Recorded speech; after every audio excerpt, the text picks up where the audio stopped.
Everybody, so what keeps me awake in the morning? I'm Saswato here, and we'll talk about life equations, my realization.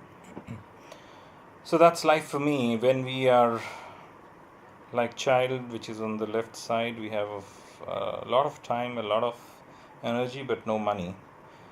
And as we age and get where we are today in the middle, and we are working, we have no time, all the money, and all the energy, and eventually this whole process of journey towards death, we will have all the time, all the money, but no energy. The question which arose in my mind when I touched 40 years midlife crisis, that what is it finally all about? And I tried to dig deep.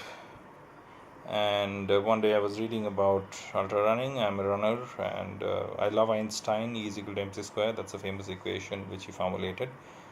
And I converted my body mass into energy, so mass into the speed of light whole square, and I realized that I'm 88,403 times more powerful than the atom bomb that destroyed Nagasaki. So the question arose, what is it that I'm doing with all this energy?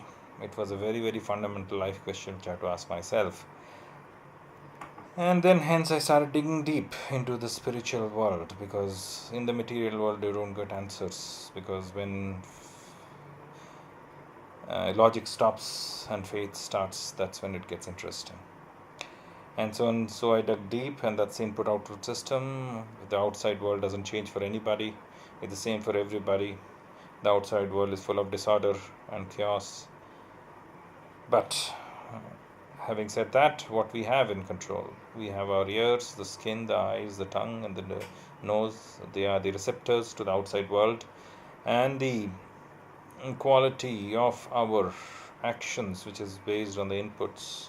Again, the quality of actions is shown through the organs of actions, which is again through tongue, hand, feet, genitals, and anus, which is speech, holding, walking, procreation, excretion. And this gets pretty much influenced, depends on what is the quality of our ego, and which is ahankara, how is the quality of our mind, the emotions, and finally the intellect, buddhi.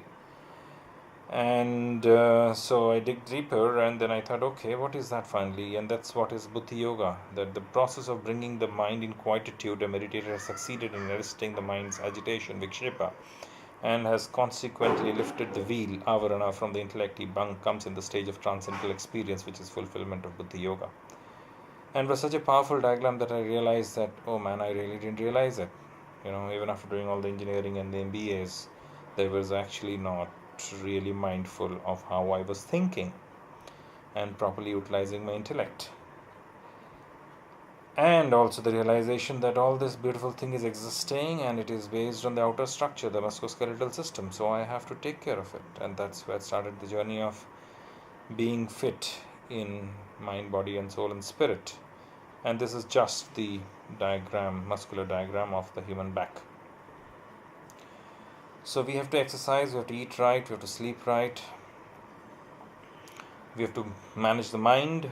So we have to work not for the fruits, work with absolute detachment, which means yes, with interest, but with absolute detachment, and which will lead to equanimity, that you will really be unfazed whether you succeed or fail. So be steadfast in the performance of your duty, abandoning attachment to success and failure.